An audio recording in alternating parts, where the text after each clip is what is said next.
You're watching TAG TV.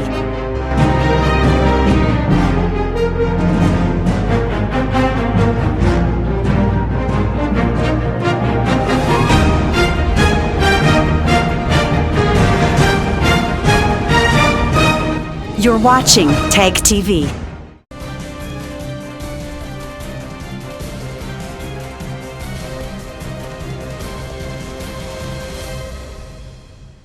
Hello and welcome to Newsweek South Asia, a program that talks about breeding of terrorism and its impact on South Asian nations. Let's begin with the headlines first. Pakistan's Prime Minister accepts presence of thousands of terrorists in Pakistan. Pakistan Army aiding Lashkar to carry out terror attacks on Indian assets in Afghanistan. Female suicide bomber kills 9 and injures 30 in northwestern Pakistan. And Afghanistan facing attacks from Taliban insurgents almost every day. In a rare event of confession, Imran Khan, the Pakistani Prime Minister, admitted that about 30 to 40,000 terrorists are currently operating in Pakistan.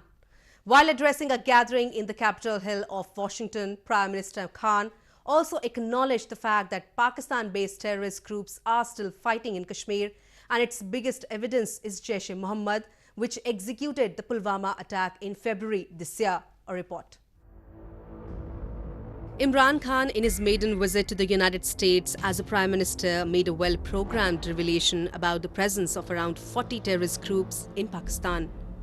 The admission made in the United States by Imran Khan is a neatly planned strategy, as Khan is making desperate attempts to receive monetary grants from developed nations. Imran Khan's confession is being viewed as Pakistan's new theatrics because the country's leadership is well aware of the fact that a positive image of Pakistan would certainly advance its chances of getting bailout packages from the United States. In his address to the Capitol Hill gathering in the US, Khan said that, "I blame my government. We did not tell the US exactly the truth on the ground. There were 40 different militant groups operating within Pakistan. So Pakistan went through a period where people like us were worried about could we survive it." He is trying to reach out to the US administration and to the US people, as well as to the US think tank community and the US legislators, the congressmen, senators and others, and trying to tell them that he is an honest person with integrity, and that is why he is coming out with all these details, that there are 30 to 40,000 terrorists in Pakistan. And he feels that by making this statement and the fact that he is going to act against them, he will be able to win the trust of all these people, and they will be supportive of Pakistan in terms of bringing it out of its economic difficulties. Successive governments in Pakistan have developed a pattern of blaming each other for not being able to confront terrorism head-on, and Imran Khan also did nothing different this time.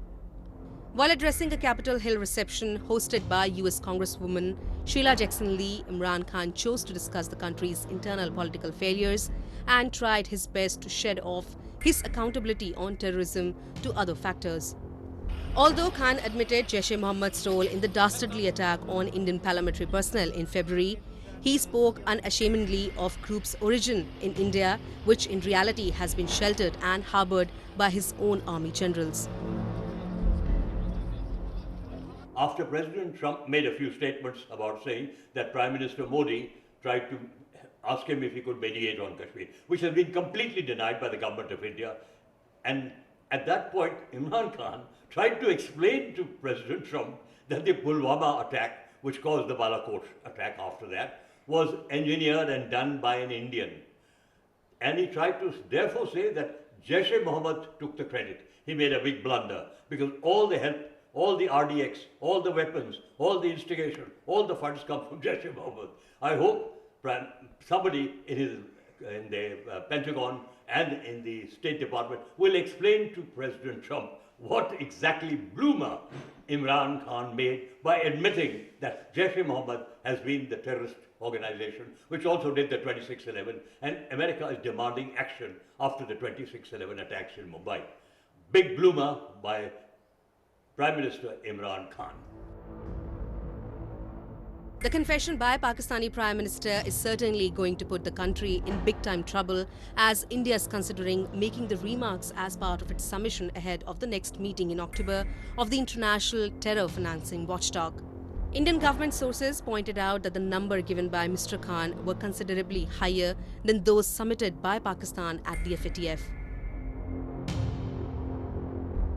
When India is taking this self-confession statement of Pakistan Prime Minister and taking it to FATF, I think this will have a huge impact on them. I think the FATF should really look at the situation on the ground. He is accepting that there are 40 terrorist groups, that there are 30 to 40,000 terrorists and militants in Pakistan, and they should demand that if Pakistan wants to get out of FATF and be designated as a normal country, then it should take action. It should provide credible, irreversible and verifiable action against these terrorist elements. India was swift to take response on the statement issued by Imran Khan, and thus it demands that since Pakistan has now formally accepted the existence of terror groups in its territory and the POK, therefore, the country should take immediate and conclusive action against these pro-terror elements. Since the Prime Minister has acknowledged the presence of training camps, he has acknowledged the presence of the fact that terrorists are being trained and being sent to Kashmir to fight. It is time for them, and this is something which we have demanded time and again, that it is time for them now to take credible and irreversible action against the terror camps which exist in the areas which are under the control of Pakistan. They should make sure that the safe havens and sanctuaries which are existing in Pakistan should be neutralized.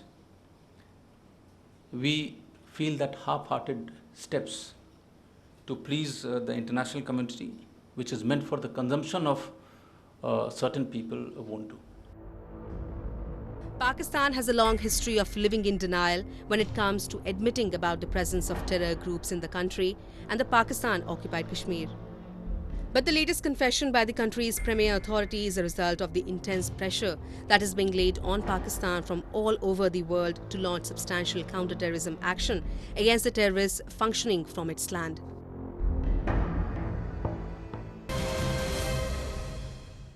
This week, a prominent Indian newspaper revealed Pakistan's nasty plans against India that seeks to launch direct attacks on Indian assets in Afghanistan.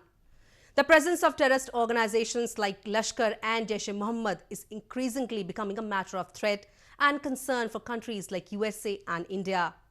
The latest terror mission targeting India and USA is led by Pakistan Army in association with Lashkar-e-Toiba and Islamic State in Afghanistan. A report. Lashkar-e-Toiba, the Pakistan-based terror organization, is working closely with Islamic State in Afghanistan and has drawn up plans with the Pakistan Army to target Indian and US assets and interests in the war-torn country, says the latest report by prominent Indian newspaper. A team of Pakistani Army, along with Lashkar operatives and the country's spy agency, Inter-Services Intelligence, recently held a trilateral meeting in Kunar province of Afghanistan.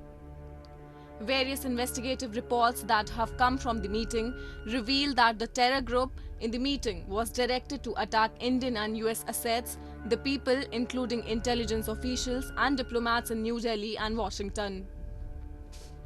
Lashkar-e-Toiba commanders have also been tasked by Pakistani officials to carry out different types of attacks, including with suicide bombers sent from Pakistan. ISIS is a foreign body which is operating in Afghanistan and which is being supported by LET. But since LET is part of Pakistan Army and that too guided by ISI, so Pakistan Army has got all the part to play with LET and since LET is associated with ISIS, so Pakistan Army is fully involved in the operations of LET and ISIS. And Pakistan Army, why they are doing like this is that they want to establish and they want to maintain their influence in the area of Afghanistan and surrounding areas. Islamabad's vicious agenda on India comes at a time when Pakistan is under intense pressure from the US and the Financial Action Task Force to launch crackdowns on LET and other groups such as Jamaat-ud-Dawa and Jaish-e-Mohammed. Its plan against India and Washington coincides with reports by the Pentagon and UN panel about the presence of hundreds of LET cadres in Afghanistan. The report by the UN confirms the presence of Lashkar fighters in several provinces of Afghanistan, including Kabul, Kandahar and Helmand. The report also reveals Lashkar's good relations with Islamic State, mentioning that the IS has provided tactic support for LET to increase its presence in the war-torn nation. While the LET has so far avoided carrying out direct attacks in Afghanistan, it coordinates with Al-Qaeda and Taliban in attacks on foreign and Afghan forces. Along with other revelations, the UN panel had also reported that LET was a key provider of fighters, weapons and finance for the Taliban and Haqqani network. Pakistan knows very well, that if a nationalist government comes in Afghanistan, which is there now, will not serve the Pakistani interest. Therefore, the plan is to destabilize Afghanistan, remain unstable, and with the help of these militant groups, the idea is to get hold of their natural resources. Afghanistan is a very rich in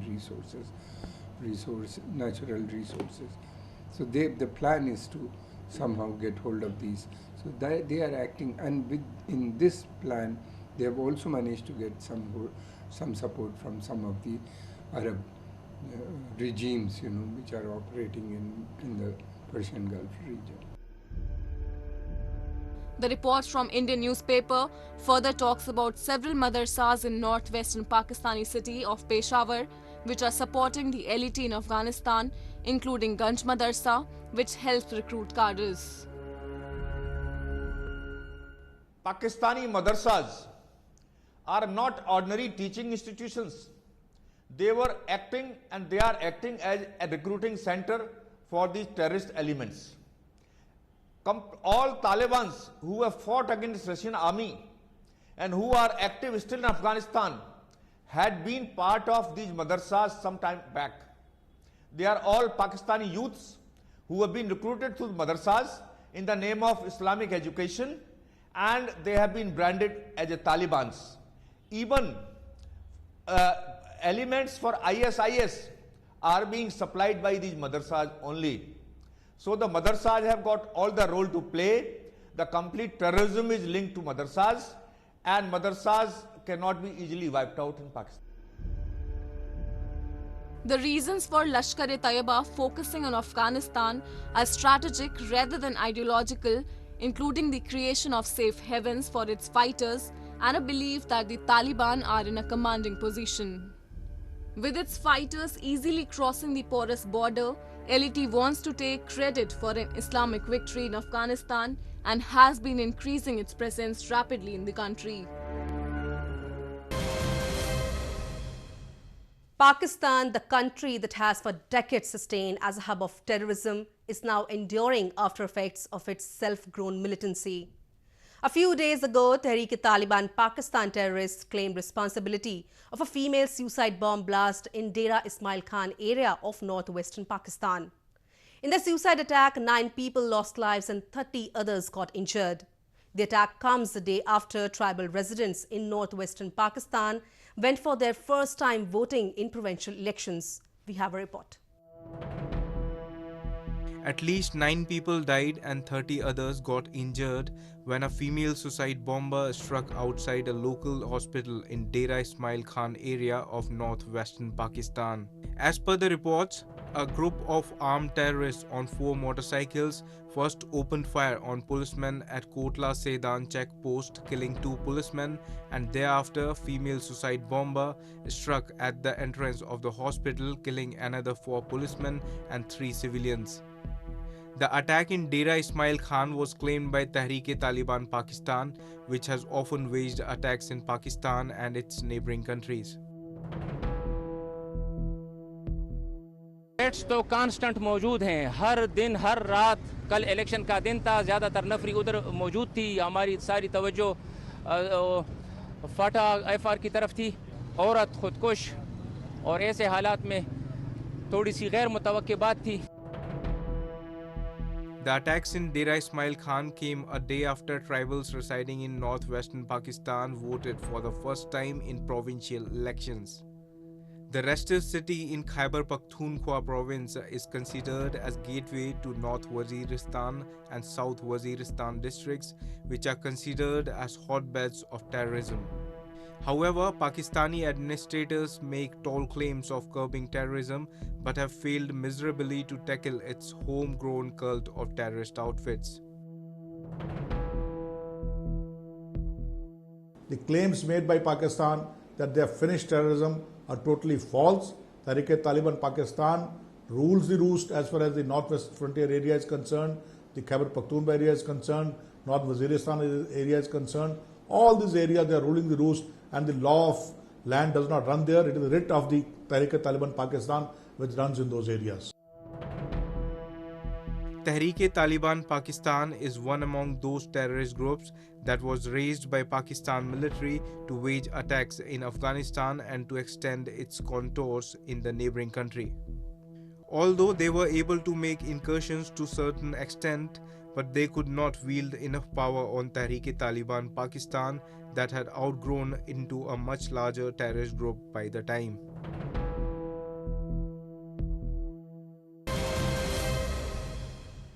Afghan security forces and civilians are facing almost daily attacks by Taliban insurgents, despite reported progress in efforts by the United States to broker an end to Afghanistan's nearly 18-year war.